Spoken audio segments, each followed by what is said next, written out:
And when she like pulls off her I slapped my mic.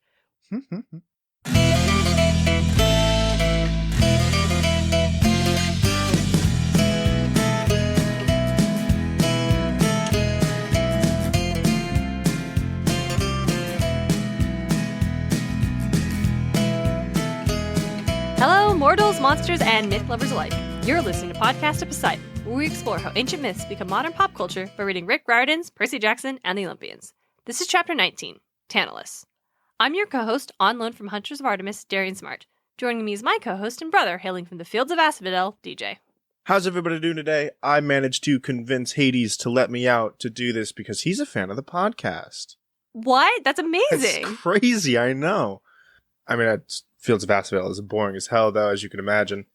Every now and again, I like to walk to the Fields of Torment and see what's going on there. But just check it out. It's a long fucking walk. I imagine. But it sounds like if you'd like to do that, you're probably very familiar with the topic of the day. I am. We're talking about Tantalus today. That guy's a dick. That guy's a dick. I know. Maybe dick. One to rival Zeus? We will determine. But before we get into that, let's swing by the camp store to make sure we have everything we need.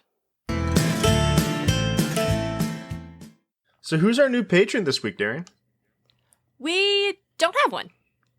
Then are we calling out a donation? No, it's still July. Then why are we here? Well, DJ, for the very first time in the camp store, we have product to talk about. No way. Yes. So we have a product announcement to talk about. We have a potential product announcement to talk. It's really more swag. It's really more swag. I love to celebrate milestones. Yeah, you do. You text me every time we get a new milestone for our downloads. I do. Yes, exactly. Every time Buzzsprout sends me the little banner, like, you got a download milestone, I say, fuck yeah, we're going to post that on Instagram. And it's great. So we are approaching a Patreon milestone. We're getting real close to having 10 patrons. That's incredible. Mm-hmm. And I wanted to do something to celebrate. And what I thought would be cool is let's give our patrons a present, basically. Yeah, I'm into that. That'll be fun. Mm-hmm. And so I like buttons, so I decided, why don't we make buttons for the podcast? I'm more of a fan of pins. But pins are more expensive. Yeah, they are. Here's what we're going to do. When we reach 10 patrons on Patreon, I will commission artist and friend of the show, Cato Glasson, to design Podcast of Poseidon buttons. And we will mail them to all of our patrons. No matter what tier a patron is, once we reach 10 patrons, everyone who is a patron at that point in time, when we hit 10, everyone's getting a set of buttons. Yeah, that's exciting. That'll be a lot of fun. I'm certain that these designs will be awesome. She's always been a very good artist. Yeah. I think it'll be cool. It'll be, podcast logo. It'll be our catchphrase. Don't be like Zeus, which I guess is our catchphrase. I mean, at this point, yeah, we say it at the end of every episode. We do. And then after that point, so don't worry, y'all. This is not a limited time offer. I mean, it is limited, but after we hit 10 patrons, any new patrons who donate at the $5 level or higher will also receive a set of buttons in addition to their physical thank you card that we will send you in the mail. And then also, maybe if conventions are ever a thing again, we'll have buttons and we'll give it out there. I don't know. I like giving out free things. Yeah, it'll be fun. I'm sure we'll have a good time with this. I'm sure. When I cosplayed Taco from the Adventure Zone, I once went to Trader Joe's and bought a box of macaroons. And I did, in fact, just give them to anybody who recognized my cosplay. And it was great. So I love giving people things. And I'm very excited to do this. And we're really, really close. So, friend, I think that same year that you cosplayed Taco, maybe the year prior, but she cosplayed Taco too. And instead of handing out real macaroons, they gave out stickers of macaroons. That's very cute. That is very cute. Mm-hmm. Like, post-pandemic, maybe you don't hand out food.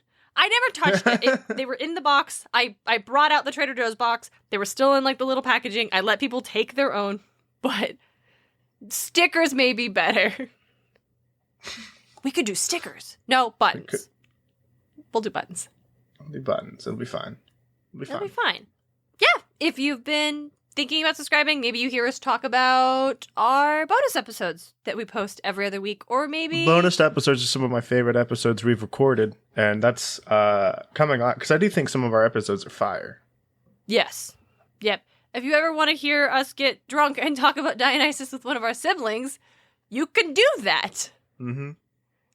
If you ever wanted to have an in-depth analysis on various satyrs of pop culture to see who would successfully be able to get Percy to Camp Half-Blood, we did that too. We did that. I think that was our very first one. Yeah, it was. It was really fun. And if you ever actually want to hear us properly talk about the game Hades, there's a whole Remyth episode for our podcast hero tier and higher. Yeah. Mm-hmm. For $10 and $15 patrons. And if we've said this before, if you subscribe at $15, you get to pick a Remyth episode. Yeah, you could make us watch something so terribly boring and then make me watch it twice because Davis didn't watch it. Talking to you, Tim O'Connor. Talking to you, Tim O'Connor. We love you, Tim. We love you, Tim. We do. That Pastoral Symphony was really boring. This is the second time that he will have heard us say we thought it was boring before that episode actually comes out. Oh, it's just the timing. It's just the timing. Keep an eye on our Instagram at Podcast of Poseidon if you want to see what these buttons look like before you commit. Keep an eye on there. I'll definitely post pictures when they're all set up and pretty. You could also, if you want to just see what Kate's art looks like, friend of the show, she's tagged in many things, at k.oglasson. I just posted a fabulous reel of their Hades stickers that she made that are adorable, that are on my laptop now. Heck yeah. She's great. You're gonna want these buttons, y'all. They're gonna be real cool. Well, enjoy us ripping to Tantalus for about an hour. Hell yeah. Back to the show. So DJ, what do you remember about Tantalus from the Percy Jackson series? I remember that he didn't like Percy. He couldn't eat food because it just ran away from him. He liked Clarice. He was just a dick. I know Dionysus didn't like him. Not saying much, but But yeah. I do appreciate that in the books. How just Dionysus doesn't like him. Just does not. Absolutely, clearly fucking hates this guy. Yeah, he's like, man, I miss my old pinochle buddy Chiron. Mm-hmm. Just regularly throw shade at Tantalus like, oh, man, your s'more just over to the front. That's rough, buddy. But you know what? Keep trying. Yeah, you'll get there. You'll get him next time, I swear. Because I think Dionysus just loves to watch this son of a bitch suffer. I think he likes to watch a lot of people suffer. Yes, he does. He is an Olympian. That's kind of like one of their favorite pastimes. Yeah. But in this case, I'm going to give it to Dionysus. Yeah. Well, why don't you tell us what Tantalus did in the myths and why he's in Percy Jackson?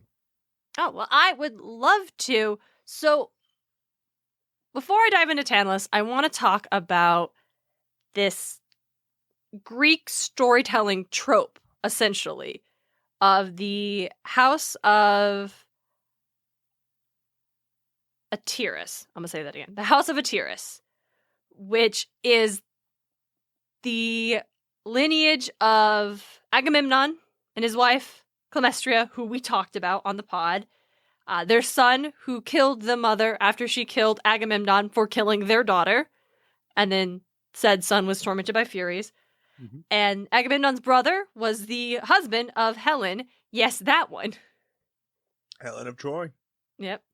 And that family was just one example of the hyper dysfunction that was the entire house of Atyrus.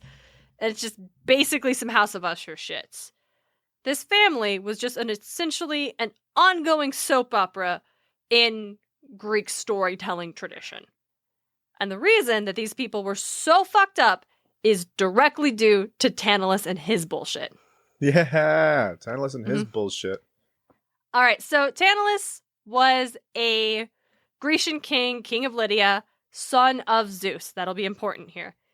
And he was favored by the gods, so much so that they would actually invite him up to feast on Mount Olympus, and he got to dine on banquets and was served nectar and ambrosia. Holy cow. That's actually pretty fucking cool. Yeah, no, Sadly. seriously, it's literally food of the gods. Only the gods are allowed it, but Tantalus got to come up there and hang out and get in on all the hot goss and eat this food. And now you asked what it was that Tantalus did that pissed off the gods so much that he got this famous punishment that we'll discuss in a second. And the interesting thing is that it could have been one of three things that caused the gods to throw their wrath onto Tantalus. Yep. The first one is that he stole some nectar and ambrosia from the feasts. Never good. Never Not a good. cool thing to do. Definitely, he was not offered a doggy bag. Nope. You shouldn't, just bad guest, just an absolute disrespect to your host. Come on, man. At least ask. At least ask. At least ask. And they probably said, no, you can't take this to the mortal realm. And he did so anyway. The slight number 2 that Tantalus could have pulled was that he spilled the secrets that he learned on Mount Olympus back in the mortal realm. He was a fucking just loose-lipped. That's never good. No. Gotta can't hold be that gossip. tea in. Don't spill it. Don't spill, especially when it's godly tea. It's gonna burn everything. It's gonna leave stains seriously. everywhere. Or maybe this is what happened. At one point in time, Tantalus invites the gods down to dinner at his palace because he's like, you always, let me go to Mount Olympus. I want to return the favor. And the gods are like, yeah, tight. That's our buddy Tantalus. We'll go to his place and eat. That sounds great.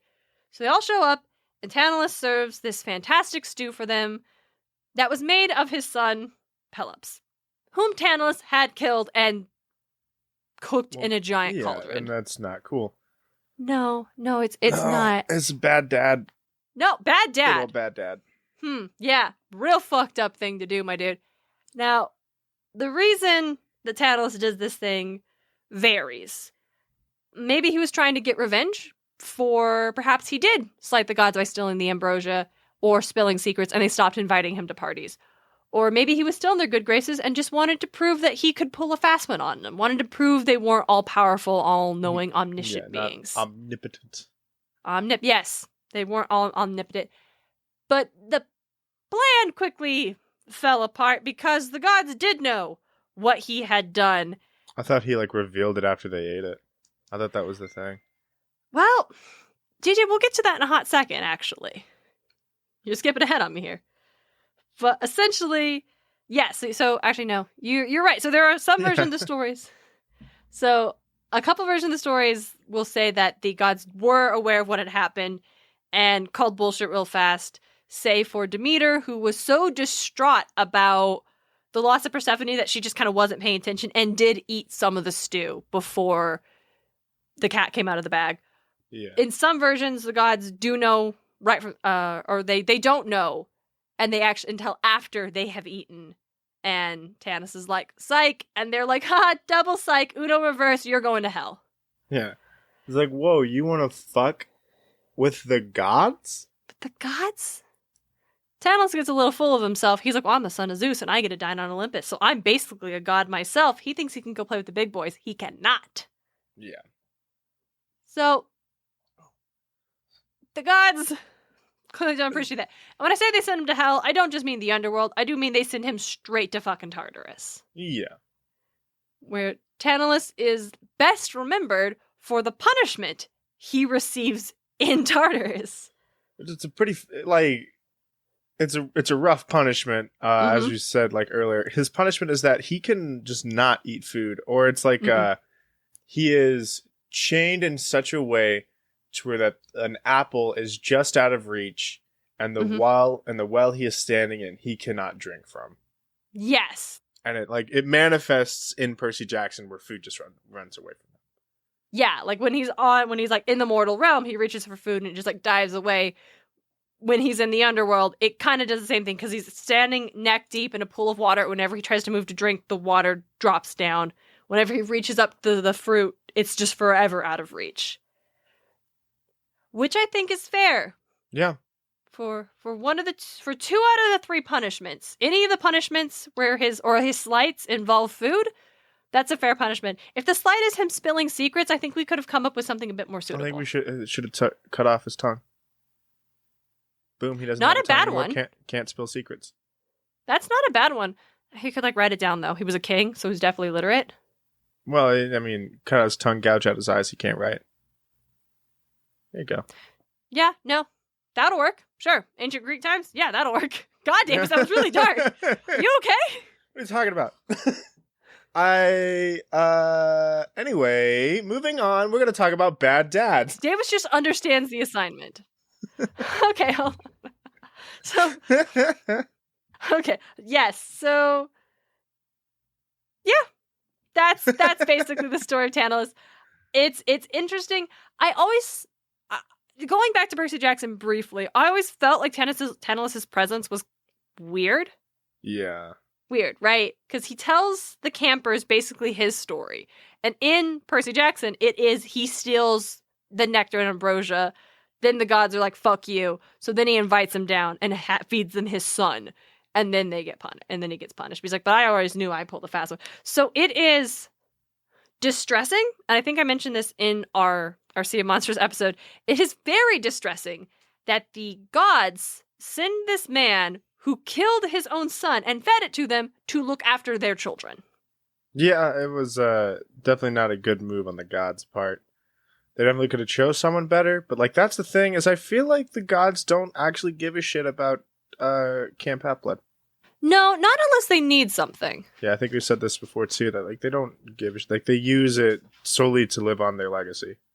Yes, they rely on their children to continue to believe in them and practice the old ways so they don't fade.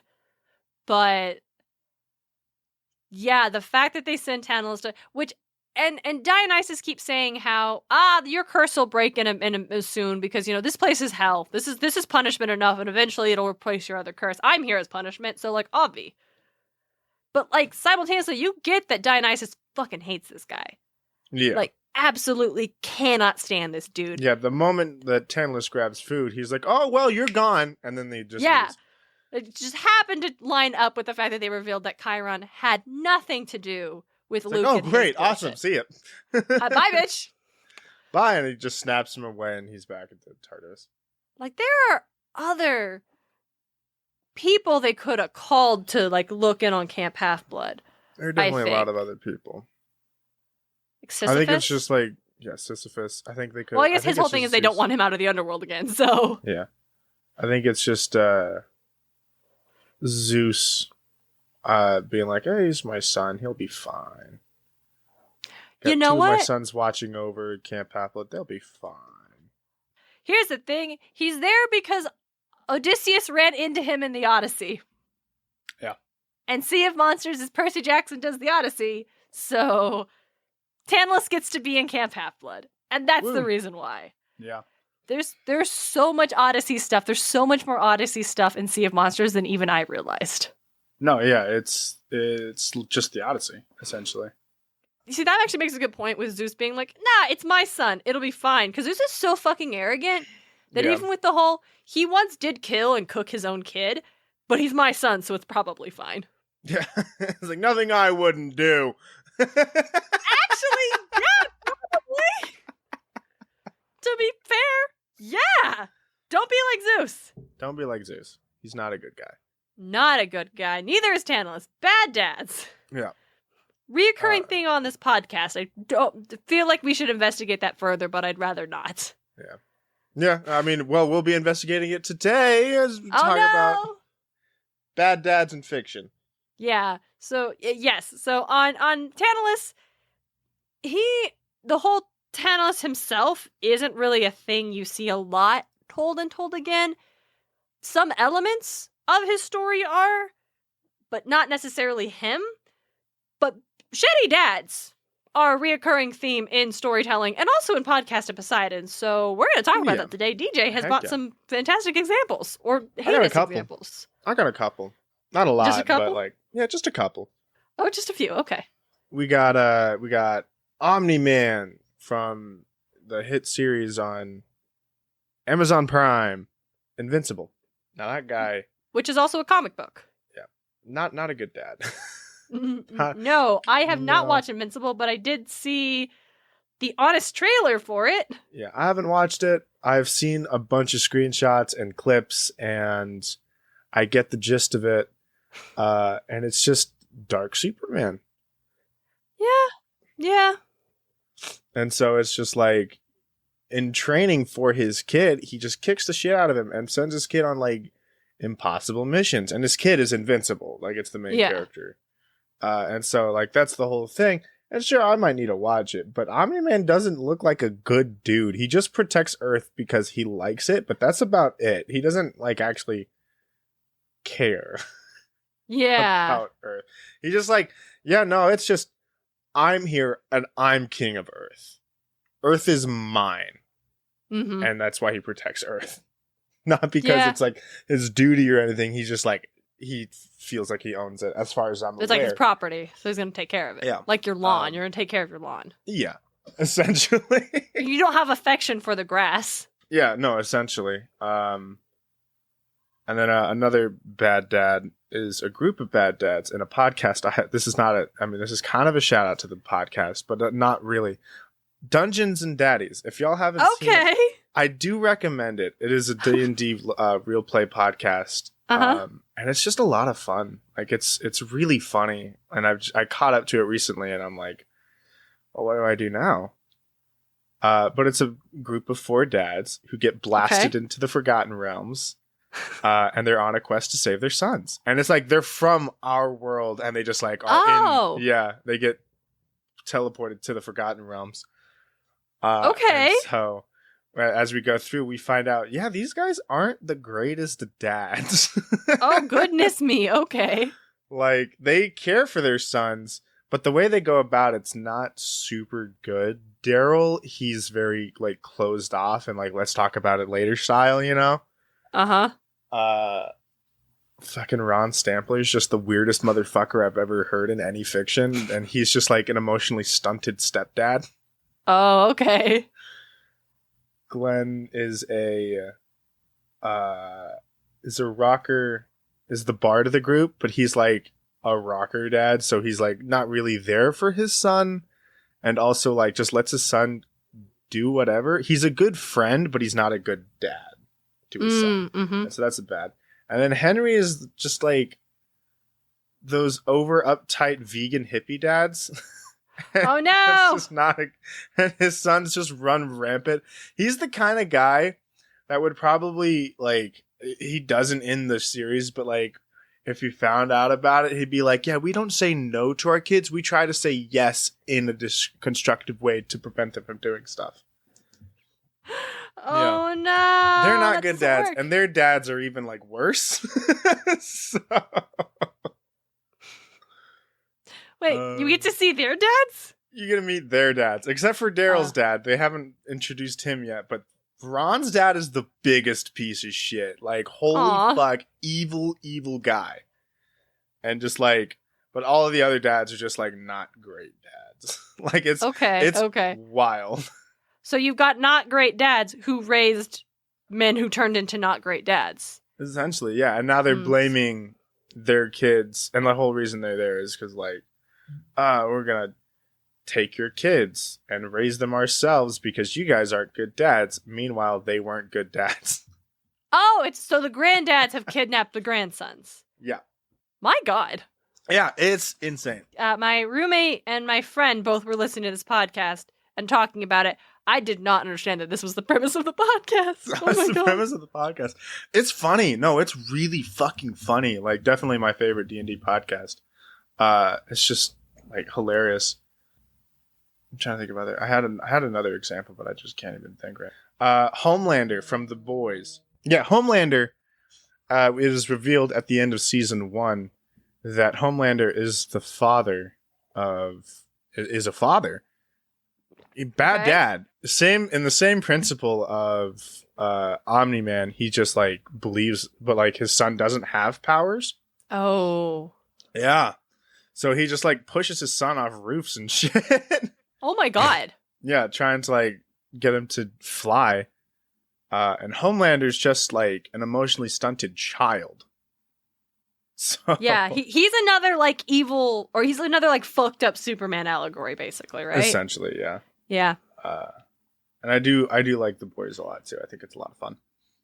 I have not watched either Boys or Invincible. I hear they're great. No qualms. I just not my brand of television. No, I have a podcast to edit, y'all. I can't consume every piece of media. No, that's fair. Watch the Owl House. Yeah. Trying to think of other ones. I'm just having a minor stroke. I know I had like a good amount, honestly. Yeah, you're right. If you want to Google bad dads in pop culture, we've done that on the pod before. Best teachers in pop culture. Who should we talk about?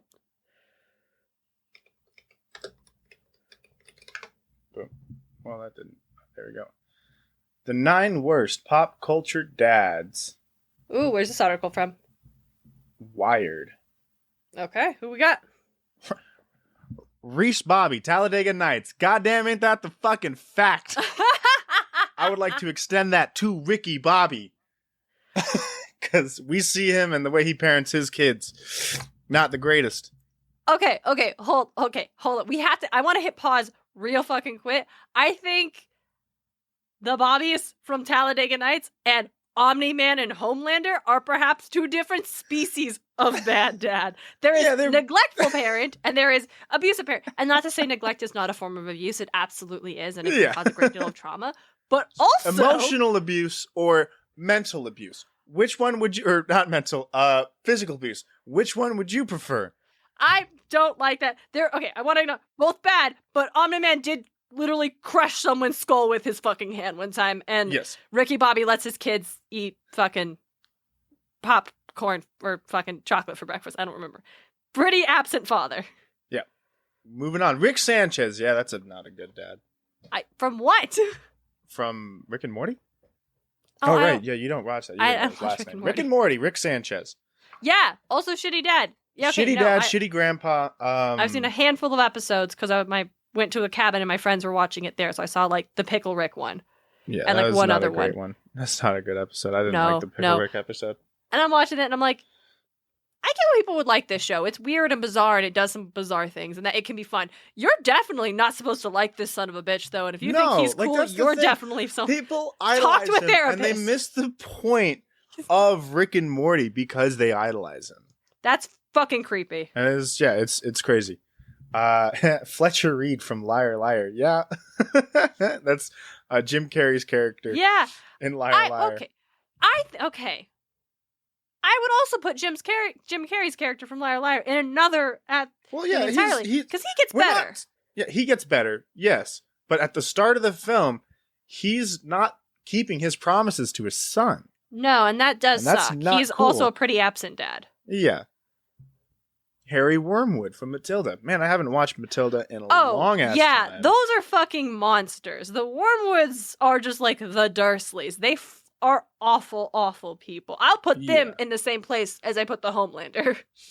That's fair. And Omni-Man. They can go over. That's there. That's where they go. I know I'm all over the board. I have a system. It makes sense only to me. Yeah. Darth Vader. Yeah. Yeah.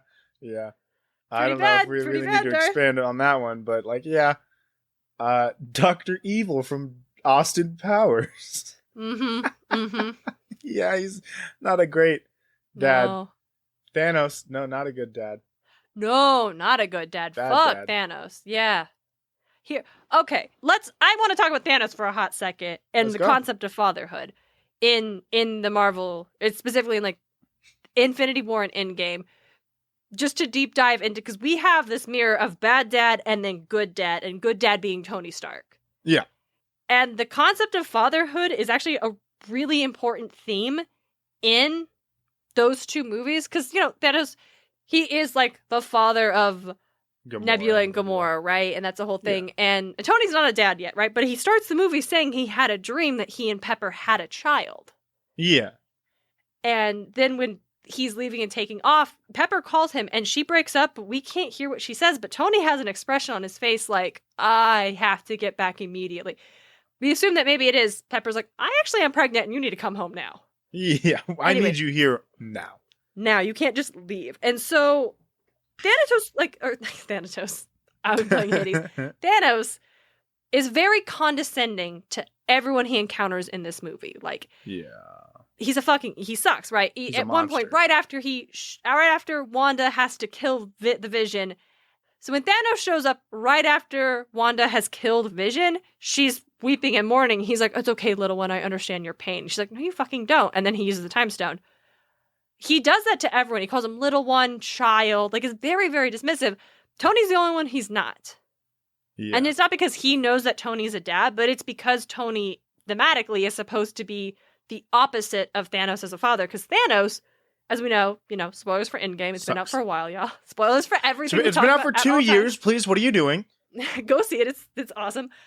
He thinks his mission is to make the world better, get rid of half the population, and then there's enough resources and all this shit. It's like, Thanos, you can just make more resources. Except for he got rid of half the resources as well, which is fucking crazy. Yeah, also, it's the problem isn't actually the limitation of resource, it's the problem with the distribution of how resources are passed out and how we handle it and who gets to make the decision. Whatever, fuck off Thanos.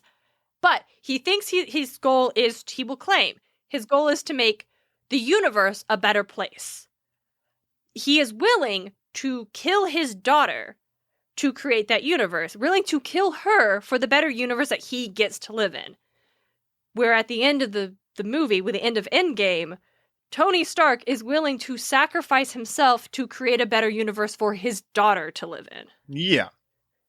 And that's where you get the themes of, like, wild fatherhood. It's like, what is actually... Because here's the thing. Thanos says that he loves Gamora. And the fact that killing her gives him the Soul Stone confirms that, yes, he does love Gamora. You had to give up something you love. But it also, I think, it shows that love isn't enough and love isn't an excuse. Yeah. I think you'll have a lot of bad dads who we talk about who claim they love their child or they love something or it's for the greater good. But I think it also is a reminder that love isn't an excuse for whatever you do. Like, yeah, he loved Gamora, but doesn't mean he was a good dad. Doesn't excuse all the abuse and the terror he put her through or Nebula through. And then we see, like, Tony, his whole purpose is he wants to save everybody, but he doesn't want to, like, risk giving up his daughter for it. Or not even risk giving her up, but risk her not existing because they changed the past or something. Risk her reality shifting. But he's willing to give himself up for her, for Pepper, for Peter, for all of them. And that's since we're talking about dads here, I want to talk about Tony Stark and Thanos because I think that's really cool in that of dads. Yes. No, it's like 100%. Like, it's a very good parallel that they drew throughout those two movies. It's just a lot of fun. Marvel may get a lot of flack nowadays, but I still think that there are some great movies. Great story. There are some great fucking stories. I hate the fact that Nat didn't get any love at the end of the movie, where everyone showed up for the big fucking funeral for Tony Stark, but it couldn't have been a joint funeral for Natasha as well. Like, yeah, it was. She also gave herself up for her family. A little interesting for that. It could have just, like, proof that Tony Stark has a heart. And I saw a Tumblr post one time. It's like, why couldn't we had a thing that said, and that Natasha Romanoff had a soul? Because her whole thing is she didn't think she was, like, a human. She didn't think she was enough. She gave herself up and got the Soul Stone. Like, it's proof that she was always enough. That's my one gripe about Endgame, is that where was her love? Also, Steve went back in time and didn't save Bucky. I don't fucking buy it. I don't fucking buy it. No. Yeah, it's interesting. It's weird. I think we should get back on topic of bad dads. Trying to go to another list. Here you go. I have a really bad dad that when I think of bad dads in pop culture just comes to mind right out of the gate. Lay it on me. The Chimera dad from Fullmetal Alchemist. Yo, yeah, that was another one in my list. Like, genuinely, like, yeah, that guy, he's a piece of shit. He's the worst. Bad no, dad, oh my god, bad dad. Yep. For those who have not seen Fullmetal Alchemist, you should definitely just watch Fullmetal Alchemist Brotherhood because it's the proper adaptation of the manga and the story's a lot stronger and it makes more sense. They use alchemy. They can transmute elements from other things. It's very interesting. The lore of that one is great. The world building is fascinating. You have a character whose wife has died many years ago. He's a scientist. He has a lot of pressure from the state to be able to create. He created a chimera. It didn't live for very long. He's got a lot of pressure to create something new. He also has a very cute little girl who loves her dog so much, and they're just so inseparable, and they just love the main protagonist so much, and they call him Big Brother, and then the scientist dad decides, well, I'm going to make a chimera, and just combines the little girl and the dog, and it's fucking a nightmare. It's a goddamn nightmare. Horrid. It's just so fucking bad. upsetting.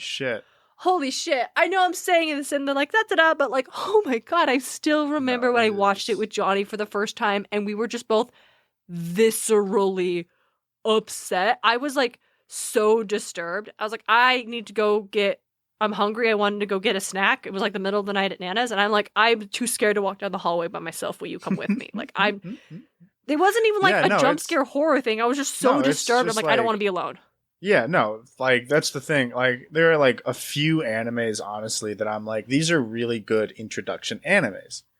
And, like, they're obviously, like, for a specific genre, too. I would say Fullmetal Alchemist is a good intro anime if you want to get into, like, a horror anime style. And, like, sure, it's not, like, completely horror, but the early season horror elements, yeah. Like that shit is fucking unnerving when they try to get their mom back. That episode, like it's all like that's unsettling. Not what this episode's about. I found a new list by the Rap 25 Worst Dads in Film and TV. Obviously, Homer Simpson. But that's the thing, though, is I don't actually think Homer's a bad dad. He's not a great dad. He's not a great dad. And he just strangled his son, but that was like the comedy of the 90s. Yeah, like that's the thing though, is he's just like, in my opinion, not a bad dad. He quit a job, right? Like this is early season, and like the whole, you probably seen the memes of it. Do it for her. Yeah, do it for her. And that's for Maggie. Like when he found out Marge was pregnant with Maggie, he begged Mr. Smithers for his job back, and Mr. Smithers says like Mr. Burns. Smithers is his assistant. Smithers, yeah, I always get them mixed up for whatever reason. That's fair. But he begged Mr. Burns for his job back, and now he just like Mr. Burns is like, yeah, okay, if I give you your job, you work for me forever, or you will not have another job in this town, and I will make sure of it. And I'm like, okay. Oh wow, yeah. And so now he just like does that, and so he had a sign up that said, "Don't forget you're here forever." Uh-huh. And so he changed it, like, by covering it with pictures of Maggie for that do it for her thing. And I'm like, that is, like, he's not a great dad by any means, but he's definitely not a bad dad. Yeah. I think sometimes we have to really, in storytelling, it's like, dads are people. They're people. And they're not always perfect. And sometimes they make mistakes. Sometimes they make mistakes that send you to therapy when you're in your 20s. But I also think that's an important thing that everyone has to like realize at some point in time is like your parents are people. And like when you're a kid, if you're lucky, and this is not the truth for everyone, and I definitely acknowledge that. I would say like we are very fortunate that like I definitely 100%. Saw Dad as like Superman. No, invaluable. Yeah, like, absolutely. And that eventually breaks. And not everybody gets to have a childhood where they think their dad's the best. Some dads are fucking bad dads from the get-go. Yeah. It sucks. Yeah. And I guess to classify, while we definitely make allusions to our dad sometimes, I would definitely never say our dad was a bad dad. I would say he made some mistakes and maybe should have taken a parenting class. Yeah. But I don't think he's a bad dad. He's not like with Omni-Man. Honestly, for me, I'd say he's a great dad. Dad's a good dad. I think he did a great job raising all of us. I think we all came out to be stand-up people. Here's the thing. We're all fucking stellar, the four of us. Like, yeah. And it's wild that they got 4 out of 4. Let's go. Yeah, for all the shit. I think I gotta talk to my therapist about sometimes about mom and dad. Like, wow, are the 4 of us relatively mostly well-adjusted adults who have not committed any serious atrocities? How about that? Back on topic. Another one on this list that I don't agree with. Okay. Ted Mosby. We don't know anything about Ted Mosby as a father, except for one time he sat down to tell his kids a story that was mostly him asking permission if they would be cool with him dating and like their Aunt that's Robin. The thing is like they take away like the whole like the reason he told his kids the same story for 9 long seasons, then sucker punched them in the end. No, we're not the Shell sucker kids. punched us in the end. Yeah, we're not the kids. We're not the kids. We're the All right? audience. That doesn't make him a bad dad for telling him a story. The kids knew the whole time that he was actually asking. Because as soon as he says, that's how I met your Aunt Robin, they're like, Aunt Robin? The kids know because they know how the story is. Yeah. The kids knew the whole time, oh, he wants to date Aunt Robin, so he's telling us about, like, their whole thing and just trying to figure out, like, he's like, this is why I don't want this to come out of the blue with you. We actually have this really long history that you're not aware of because of the things that happen in our history. And so I just want to, like, would you be okay with this? Because I know it could be weird, but I think he's a really good dad because he does go and, like, give him, and his kids aren't small. They're teenagers. They're old enough to, like, sometimes he shares a little bit too much details. Maybe the kids didn't need to hear about all of Uncle Barney's didn't bullshit. Need to hear about, or the slutty pumpkin, just in general. Yeah, we didn't need 3 episodes of that. I do love the slutty pumpkin's outfit, though. Like, not gonna lie, I think it's super cute. Yeah. But yeah, I would actually think, like, no, Ted Mosby is a pretty solid dad. Like, we don't actually know anything about his parenting, but we do know, like, he is willing to, like, present his children with information and ask, not just make decisions, but they're my kids, they'll be fine with it. He recognizes that there's a family unit and there is, like, heartache and there is struggle. And maybe he's also letting him know how many times he and Aunt Robin broke up. And so maybe the relationship that he's starting, maybe they'll break up again. Maybe it doesn't end super well. But he still is willing to try, but he wants to make sure that his kids are okay, and he doesn't want to put them through undue trauma. Yeah. George Bluth Sr., bad dad. Definitely bad dad. What the fuck? Yeah. that's one on this list that I can agree with. A lot of the ones on this list are from, like, movies I've never seen. Jack Torrance from The Shining. Yeah. He goes crazy. That's a bad dad. Yeah, but, like, is that one really his fault? Can we blame him? When there is, when there is, like, supernatural, for example, Hercules or Heracles. I want to talk about Heracles for a hot second. He murders his wife and kids. Yeah. However, he does so because Hera fucks with his head. Yeah. When she draws back her influence, Heracles is fucking horrified, and he does the labors to try to, like, make amends, like, karmic, cosmic amends for what he has done, essentially. Yeah. Does that make him a bad dad? When there is, like, extenuating circumstances? Yeah. I don't think he's a bad dad because he was manipulated into it. Yeah. And manipulation is a hard thing to see and get rid of. Especially when it's not even, like, human manipulation where people are, like, spreading, like, when it's literally a god reached into your head and twist things around, or when you have, like, ghosts and spirits of a fucked up hotel twisting you all up.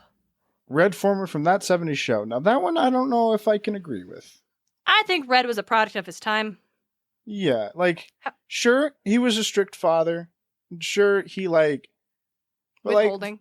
Withholding. But throughout the whole series, and we definitely get times of vulnerability with Red throughout the series. Specifically with Red and Eric, too. Like, it's rare, sure, but it's still, like, you know that Red loves Eric. Mm-hmm. And yeah, he might be strict, but he's also like, yeah, my kid's a pot smoking dumbass. Like, but yeah, that's one that I don't know if I can super agree with on that. I mean, I guess what we said earlier about how our folks and you and I and our brothers are relatively well-adjusted, like decent human beings, and that's kind of a reflection on their parenting. Not always. Some people are great in spite of their parentage, and that's a whole thing.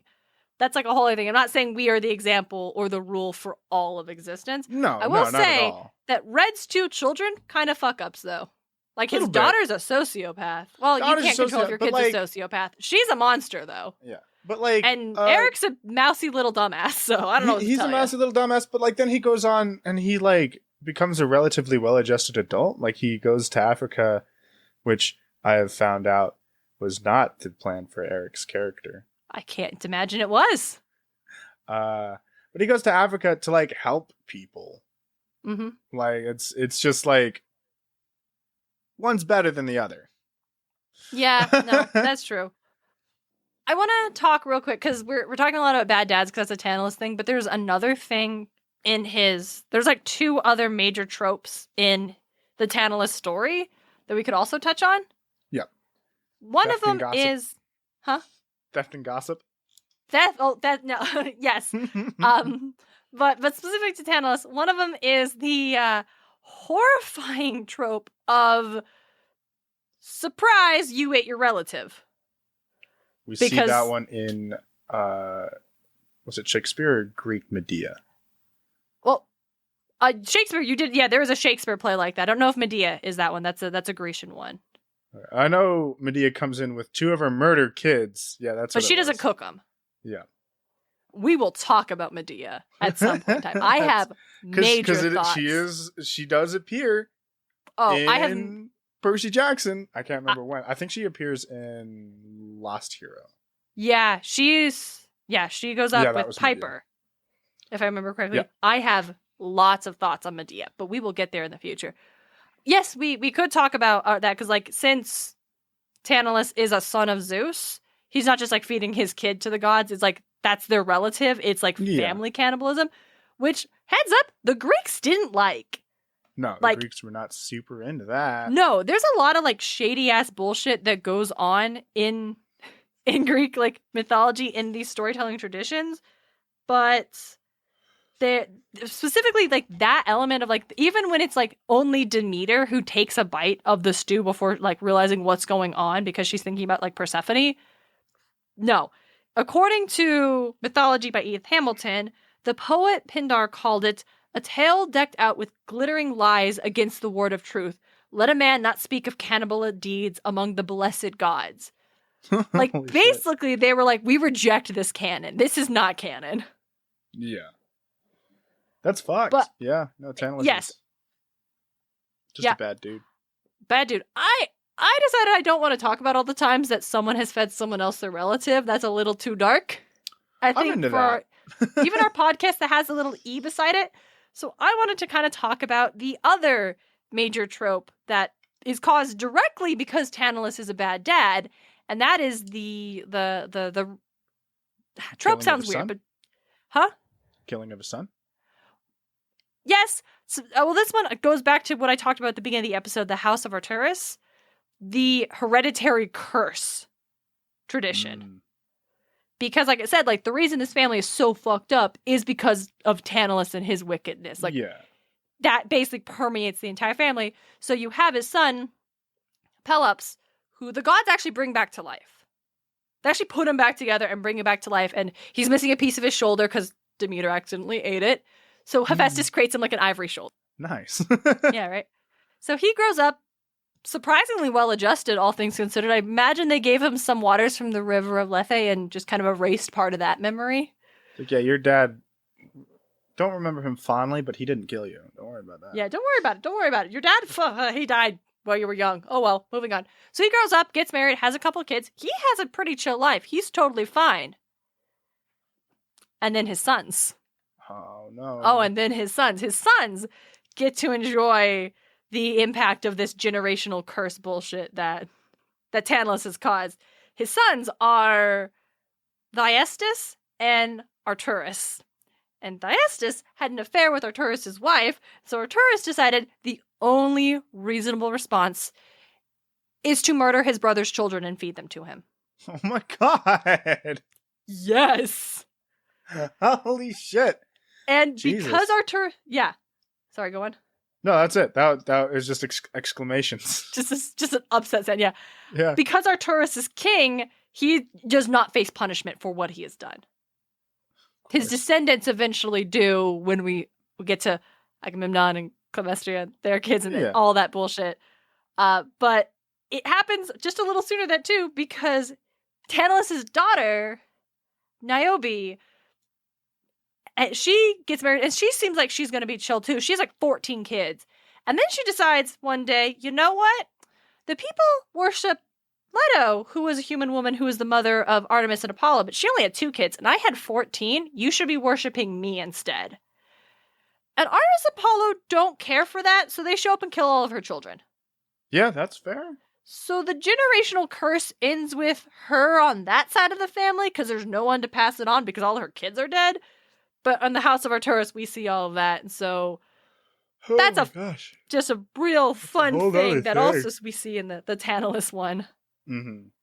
that there are a couple of family curses that, in addition to bad dads, I want to talk about because the family curse exists because Tantalus is a bad dad, and I liked that, like, them intertwining together. Yeah, that's good. So a couple that I just want to hit on, because you talked about Invincible at the beginning of the episode. In the comics, in the final issue, it's revealed that the Blood Knight, who has like this hereditary curse of like Battle Beast, is what it's called. When he dies, the curse is passed to her daughter, or to his daughter. Uh-huh. And it's like, cool. In Van Helsing, and I like it because it's like parentage has caused this one, not just the family is cursed. In Van Helsing, the Valorous family is bound by a curse, meaning that none of them can get into heaven until someone kills Dracula. Because one of their ancestors decided that was a thing they were going to do. Okay. Mm-hmm. That's cool. Thanks. Yep. Thanks, Grandpappy. Yeah, right? Speaking of, hey, thanks, Grandpa. In Holes. Yeah, that was the first one that came to mind. Yeah, right. Do you want to talk about that one for anyone who has not read the book? I fucking love Holes. I've only seen the movie because I wasn't much of a reader as a kid. That's okay. Until Percy Jackson came around. Aww. Yeah. But I watched the movie, and from what everybody was telling me, it was like, yeah, no, it was a great adaptation.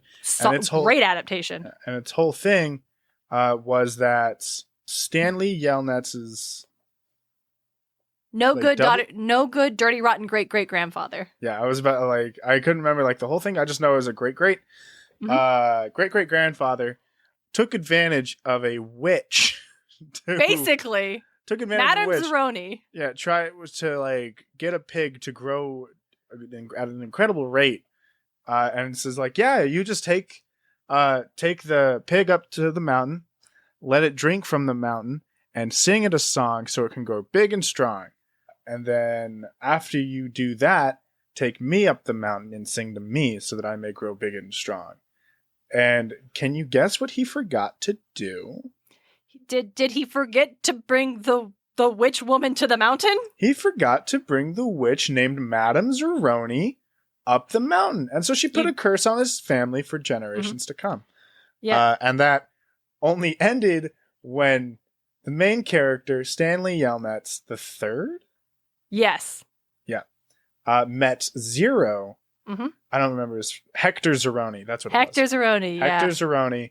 And they ran at the fucking holes camp where they just we're digging holes. You aren't looking for nothing. You're building character. Come to find out they were looking for something. Yeah, looking for buried treasure. Looking for buried treasure with Stanley Yelnats' fucking name on it. Because it was his ancestor because they were cursed to always fail, whatever they did. And their ancestor who made a fortune lost it all to a highway woman. Yep, so he was always doomed to fail. And so we see that with his dad, with Stanley Yelnats Jr., trying to make a foot fungus cure, and he just can't. Yep. And so so when they finally get together, they go to God's Thumb, which is just a big mountain that looks like a thumbs up. And they go up there, and Zeroni drinks from it, and just so happens that when Stanley Yelnats is in downtime, he likes to sing the song to himself. That's the family song that they sing. Yeah, and so he sings the song to himself, which lifts the curse. Yeah, because he carried Hector up the mountain. Because Hector was they were exhausted, they were dehydrated, but they're like, let's get to the top of the mountain. Let's just get to the top of the mountain. Yeah, we're gonna for no reason. They didn't know it was up there. It just we have to do it. Yeah, they found a nice clean spring and some fucking killer onions, some sweet onions. Killer onions! Oh, I forgot about the onions. I always wanted to eat an onion like that, but then I'm like, no, onions are gross. As a kid, if you cook them right, they're great, but not raw. I mean, those onions were. Yeah. What was that guy's name? Huh? There's the guy. The onions are up there because the guy planted them. The guy that Kissing Kate Barlow was in love with, the black man. Oh. Well, that's crazy. I didn't know that. They didn't show that in the movie. No, they did. Did they? Yes. In the movie, she's... so, Sam, he is an onion farmer. And he ends up being lynched by the town because... he's caught kissing the school mom, Kate, because Because they're the in mayor love. wanted him. Yeah, the mayor Yeah, wanted the mayor was, Kate. or not even the mayor, the richest man in town Oh, that's what it was. wanted her, and then so they killed him. They killed Sam, but that's so that. Holes is such a great story because it's got all of these pieces that just weave these together moving parts. really, really well. Yeah. It is super solid. Yeah. But yeah, that's a good, and then like it's just a happy ending for everybody, except for the bad people. Except for the bad people. Yeah, and I actually like the book, the movie better than the book because the ending is happier in the book. Not that they have a bad ending, but it's just like They get more money. they get more money and they just get more. And not to say like you need like financial things to be happy, but it like after all the shit these kids have gone through, I like that they just get like, let me just write you a check for all the shit you went through. Here you go. Yeah, God's like, all right, the curse is lifted, Madame Zeroni, you approved. Madame Zeroni stamp of approval. Yep. Here it is, send it down. Yeah. So I like Holes because it has the thing you don't often see with the family curses is that it gets broken by a member of the family. Like in Van Helsing, the curse isn't broken by a member of the family. Like it's Van Helsing's the one who kills Dracula after the last two descendants of the family have already died. And now they get to go to heaven. Or no, hold up. Van Helsing does kill Dracula before... Oh, right, because if she dies before the curse is broken, they're all fucked. So Van Helsing does kill Dracula, but then he turns into a werewolf, and she managed to turn him back, but he kills her because, you know, Hollywood loves it when female deaths propel male angst. Yes. Especially in those times, like, for sure. Yes, we saw it a lot in the early 2000s I could do without. Yeah. Got any more, Darian? I have one more that I was just surprised by. I didn't know that this would kind of count. But in the Legend of Zelda franchise, there is it the like, huh? You talk about the Garuda? Yes, the Ganon is a hereditary curse. Yes. In Skyward Sword, when Link and Zelda beat, I guess, the Demon King, he places a dying curse on them that their descendants will forever be forced to do battle with the living incarnate of his hatred.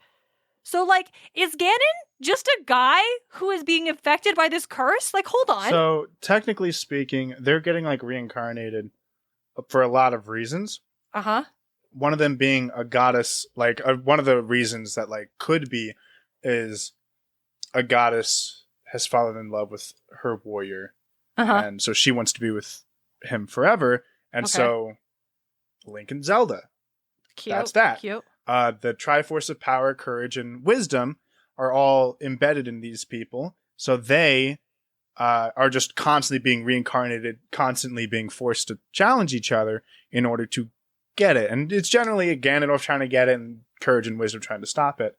And the one time that we see, for the first time in a while, that I see the Triforce like made whole is in Link Between Worlds. And I don't know if that was like the end of that timeline. And I don't they didn't even fuck with the Triforce in Breath of the Wild. Like that was just not a thing. And so I don't know like what's going on with the Triforce anymore. But if that's what like Skyward Sword was, that's pretty sick. There's like a lot of moving parts for that. Like at least before Skyward Sword came out, a lot of people believe, oh, they're just being reincarnated because they all are just like incarnates of the Triforce, of like their pieces. Because like in that's just how it is. And then in like the whole goddess thing, which is cool. And like I believe it was Ganon is like reincarnated because his hatred, because he wants the goddess. And that whole trope. Yeah. You gotta let it go. Do some breathing episodes. Get on a dating app. There's plenty of fish in the sea. You could actually date a fish. You could date a sexy fish boy. Yeah, and then when you brought up Legend of Zelda, I thought you were talking about the fact that Garuda are just like not technically able to conceive men except once every like 1,000 years or something like that. That also definitely feels like a hereditary curse. Yeah. And it's always Ganondorf. Every fucking time. That's a bummer. Can you imagine? I know. Every time it's Ganondorf. And so he comes out, and so that's why he always looks like that. That's wild. I feel like you could definitely have a Lady Gerudo be Ganondorf. There's no reason you couldn't. Well, She would yeah, look like fierce that's herself. just the thing, though. Is like it's just like, oh, the 1,000-year curse, the first guy to come about, and he's evil. Yeah, that feels like a hereditary curse thing. Yeah, it brings me back to holes because I do like the breaking of the generational curses. Like Breaking I of like generational curses is the coolest thing in like anything. I think it's always Any- so much fun. yeah, like it's really cool in holes, but I also think it's like cool in real life because I like that concept of it ran in your family until it ran into you. Like those things Sounds about great. your family that aren't great, like every family has it, like these bad traits, these toxic behaviors that are passed down again and again and again, like in Dungeons and Daddies. These shitty dads raised men who became shitty dads. Yeah. Hopefully they'll break that curse by going and saving their sons and doing better, but like in the real world, we Yeah, they have went- that as well. They went a direction with one of them that I really didn't like. Oh no. I'm not going to say it because it's really spoiler heavy because I already touched on the fact that, hey, their dads are there. Uh-huh. So, because that's relatively spoiler. But yeah, I went in a direction and I'm like, dude, I fucking hate that. And it made me almost not want to listen to the podcast. But their Yikes. jokes were just too good. Okay. Like their vibe and energy is great, but the DM sometimes I'm like, dude, you're just like kind of railroading these people. And like that's just like how it felt. But I mean, I don't know if I can really say much because I haven't DM'd yet. Well, we will soon, hopefully. Soon, yeah. As soon as you're moved into your new place, we're gonna get together. It's Essentially. gonna be a blast. And before we move on, I do want to bring up, in that same vein of like the D&D campaign that I'm going to be going, there's a class for a sorcerer that I thought was super dope. And when you brought up ancestral, like cursed bloodlines, I thought it was cool because the archetype for that sorcerer is the wretched bloodline. Oh And yeah. so you are like this class is essentially your family has been cursed for so fucking long you can't even remember what's been going on. And so when it gets to you, and like every now and again it manifests in such a way that they can use the power of that curse magic for their own use.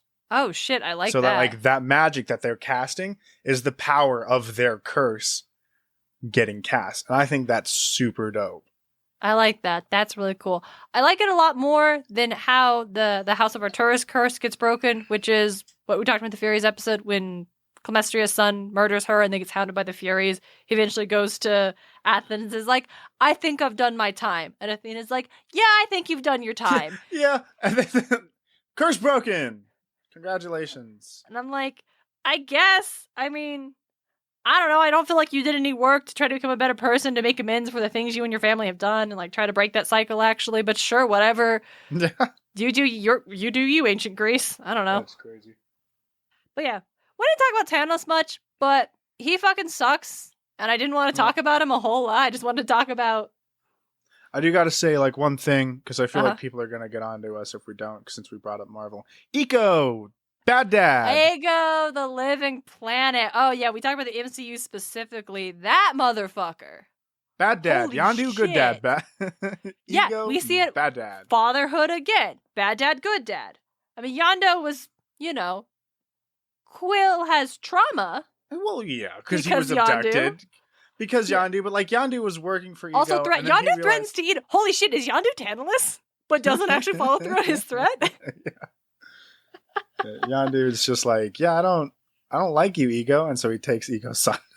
Yeah, he's like, yeah, Yondu finds out, oh, you're gonna kill your kid probably. That's what you've been doing with all these kids. Nope, we're done. Fuck it. I'm gonna take him. And then And I'm gonna threaten to eat him sometimes. yeah. But he just never does.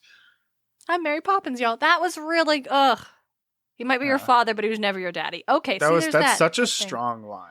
And I do like that.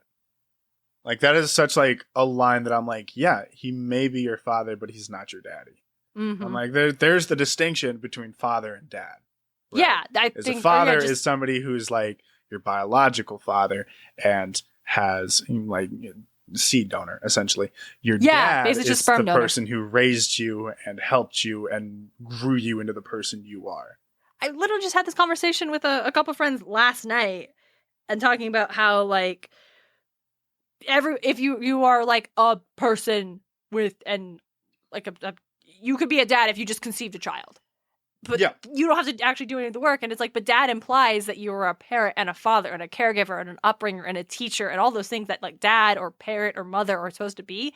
That's not true. We should definitely have another term for you're a dad and you're a sperm donor who didn't have to go to a sperm bank to do it.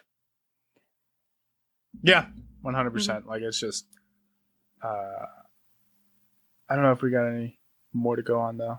I don't know. I definitely think maybe we need to have an episode on good dads at some point or good parents. It's just really hard when you're talking about the Greek gods. This one. Huh? That could be the bonus episode that follows this one. Good dads. Yeah. Are you bummed out about hearing about bad dads? Yeah, us too. Here are some good dads. Yeah. That could be we'll a fun have some one, good dads as a bonus episode, so look for that in our Patreon. $5 will get you to listen to it, so please come and check us out. We also have a good amount of backlog right now for our bonus episodes. And if you want to hear our remyth episodes, that's 15. I know we've explained this in the camp. So 10. You're right. I don't know why I'm getting this mixed up. 15 is when you get to pick a remyth episode. Yeah. And we say your name at the end of every episode. In a fun robotic voice. I know we've said this in the camp story, but like... Yeah, we'll hear that robotic voice in a couple seconds because I think that's going to be the end of the episode. You just wrapped it up pretty well. Awesome. Well, you guys have a wonderful day. Thank you so much for listening. Yeah, thank you so much. If you made it this far, that was a long episode, I feel. We should stop apologizing for episode length because it sounds like we did something wrong, and I'm perfectly fine with our episode lengths. I personally love long podcast episodes. It means I don't have to like skip or fuss around with my app. I can just listen for hours. That's fair. I know, I feel that. Yeah, but if we missed any like major bad dads in pop culture that you're just like, how could you not talk about this one? Tweet at us, hit us up on Instagram, send us Spock's an email. dad. Did you say Spock's dad? I think so. You think Spock's dad from Star Trek was bad dad? Very, very little of it, and he doesn't seem like a great dude. I could be wrong. I could be thinking of somebody else. Very wrong. I'm thinking of the teacher that was a dick to Spock in the very first, like, the movie. The JJ was not his dad. No, oh my. Anyway, have a great day, everybody. We will see you next time. We will be back on Tuesday, August 3rd to talk about another dad. I would say slightly less terrible than Tantalus. However, his trial did try to overthrow all of Western civilization, so we'll discuss that further. Who is it? Hermes? Ah, yeah, that's right. Okay. In the meantime, thank you so much for listening. We will catch y'all soon, and don't be like Zeus or Tantalus. Or Tantalus, like, for that matter. Just don't, like, if you see a father figure in most of Greek culture, just don't try to mimic that. Just don't. Yeah. Do not. Podcast of Poseidon is created and hosted by Darian and DJ Smart. It's edited by Darian Smart. The show is produced by Darian and DJ Smart, as well as Tim O'Connor, the Crystal Con Man. Our music is Athens Festival by Martin Hain, and our cover art is by Audrey Miller. You can find her on Instagram at bombshell.nutshellart. Like the show? Ready for more? Support Podcast of Poseidon on Patreon. Just $1 gets you exclusive bonus content. Find out more at patreon.com/podcastofposeidon. Can't spare the drachmas? You can support the show by leaving a review on Apple Podcast or by sharing us with your friends. Find all of our episodes and episode transcripts at podcastofposeidon.com. Thanks for listening.